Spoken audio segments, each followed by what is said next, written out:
Hey there everybody, welcome back to the 4-String Strummer, the channel that's all about ukuleles. Today we're going to be taking a look at some left hand techniques to help you get that sort of a muted, chucky kind of a sound.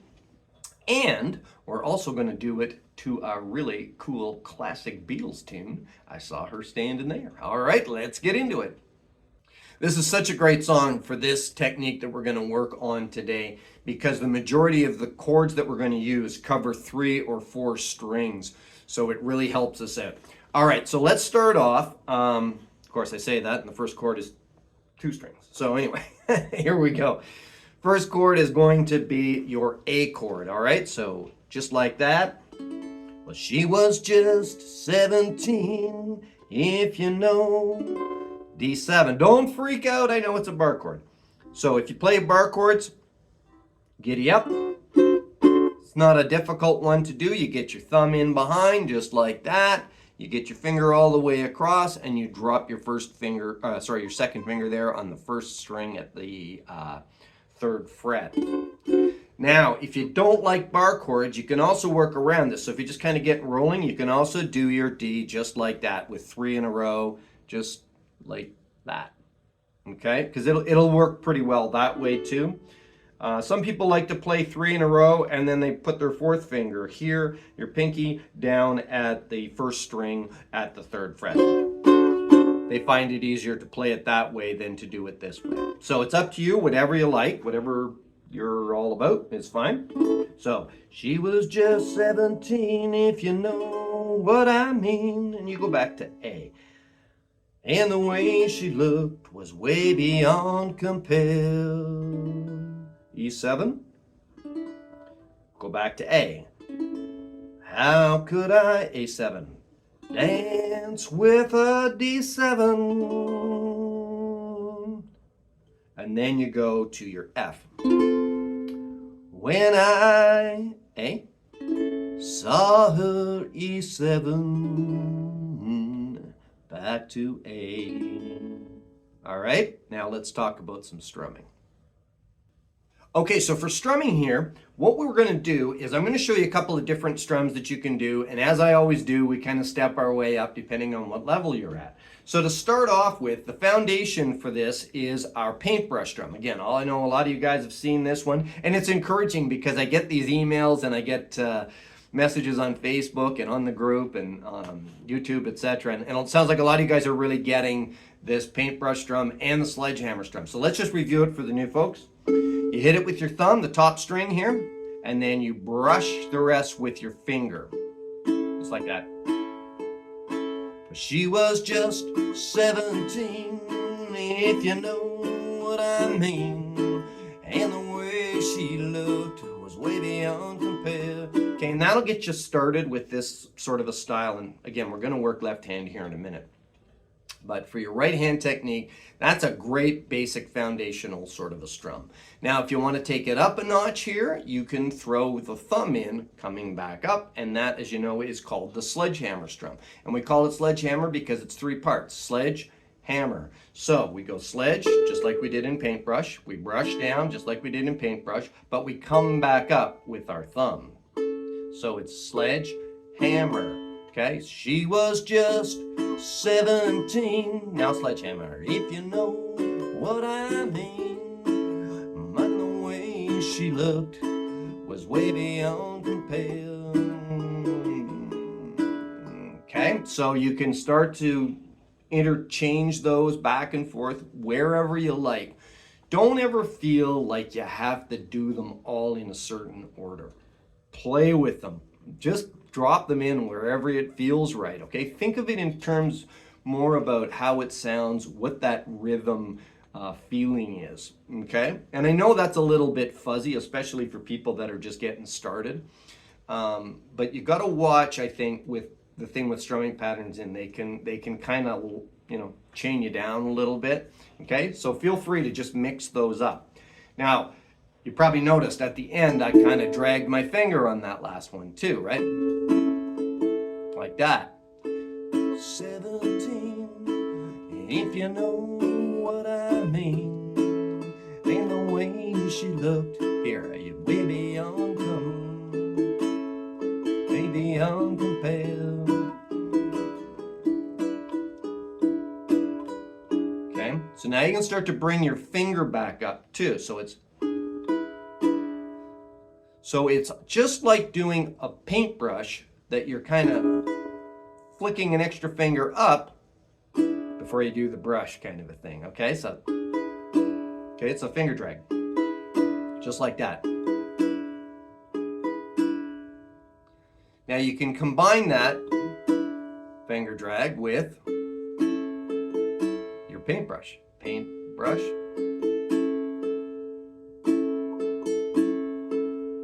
17, if you know what I mean. And the way she looked was way beyond compare. Now if you want to start to do throw your thumb back in again, you can also do that. Okay, so there's all these little options. Let me show you that one. Down, so it goes down, down, down, up, down, up. So it's down with the thumb, down, down with the thumb again, finger drag,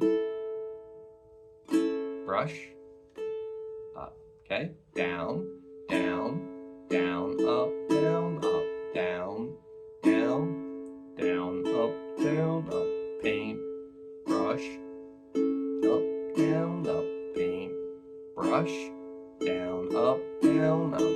All right, so you can throw that in as well. One more strum that you can do if you're in a strumming kind of a mood is you can start to throw in some sort of single strums with your finger, right? And just like a boom, boom, boom kind of a thing. And you can also just do a down, up with your finger to add an extra accent. Okay, let me show you how that works. She was just 17, if you know what I mean. And the way she looked was way beyond compare. Okay, so you can see it's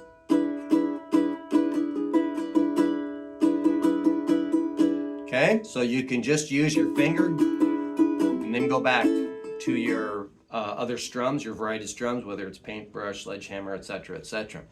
Okay, now let's talk a little bit about left hand technique and how we can get more of a chuck kind of a sound out of it without having to use your right hand. Okay, let's look. All right, so for the left hand technique here, what we're going to do is we're going to do sort of a muting kind of a thing up here on this end. And all I do is I'm just sort of pumping my hand like that. You can see I put the pressure on to get the clear sound, and then I release it. Pressure and release. Pressure and release. And this technique works best when you've got 3 strings or 4 strings covered, because that way you can affect almost the entire sound of the instrument, okay, if it's 3 or 4 strings. So it's just like this if I was doing it with a D chord, so you can kind of see it there. I pump it like that. You can see my hand going in and out. So it's, you hear how it stops? And I just loosen my grip a little bit. Just like that. Now, it'll work a little bit when you play your A chord, but not as much because you've got these other 2 strings that are open and ringing, okay? But for your D, if you played a D like that, or if you play the D7 like that, it works great. It also works really nicely with the E7. Hear it? You can hear that 1 string ringing. Hear it in the background?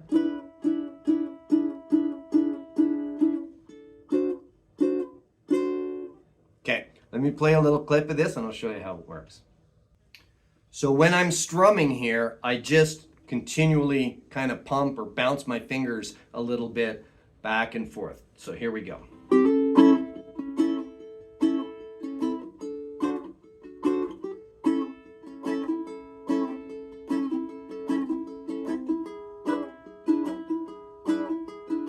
So you can hear that sort of a kind of a sound, right? As opposed to if I just played it clean and kept the strings pressed all the way through. Here's what it sounds like.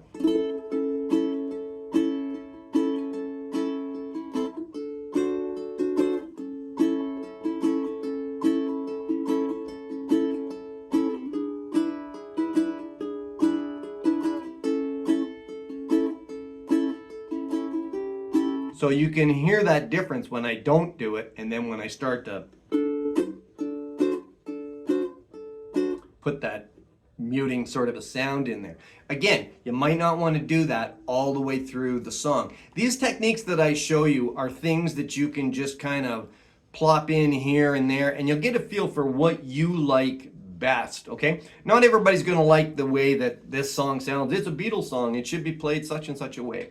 The point isn't to teach you how to play this the exact way that it is on the record. The point is to teach you more the technique. And the chords that are in this song work really well to demonstrate it. All right, let's give the song a playthrough now. Here we go. All right, let's have a look at today's ukulele. And I want to talk a little bit about the different types of wood that the ukuleles are made with. So this particular one, this is an Inui Nui UC 100. And this instrument is made with spruce for the top and mahogany back and sides. And if we're just talking about tone woods, the cool thing with this being spruce is you're really going to get a lot more punch out of it than maybe you would something that's just like mahogany or cedar, right? And that can be good for the type of music that you're playing. For this song, it works great because we're kind of punching it out a little bit more. And you'll hear that sound really come through with this. As opposed, again, to something like a mahogany or a kume, got cedar top, and the cedar ones tend to have that nice warm sound. So if you're doing something a little bit softer, sort of a finger picking kind of a thing, that's where those instruments can really come into play nicely. Mahogany's sort of somewhere in between, right? I get a lot of people asking me, well, what's the difference? Why should I get one or the other? This one, when I play it, this is a concert scale instrument, and it has more punch than a lot of tenors do. And when I play this, I can actually feel this instrument vibrating against my body.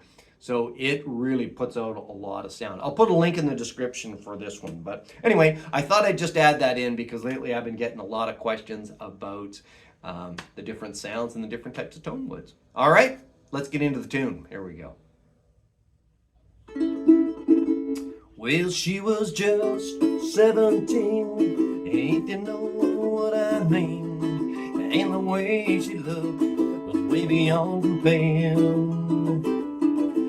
But how could I dance with another when I saw her standing there?